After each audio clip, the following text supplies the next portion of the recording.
Hindi lang ito si Sara, hindi lang ito Duterte dynasty, 'di ba? It's this whole universe of these figures, influential figures who are gonna lose out big if hindi makabalik ang Dutertes. Well, yun na nga, no? That's what's at stake sa mga Dutertes.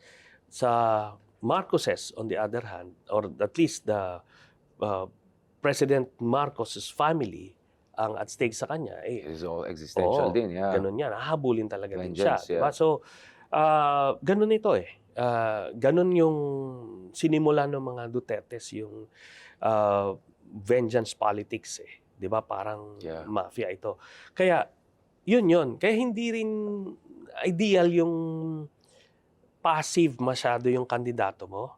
Na tipong pagka matalo, okay lang ako kasi wala naman at stake sa akin. I can just go I'm good to with Naga. everyone. I'm good with everyone. Diba?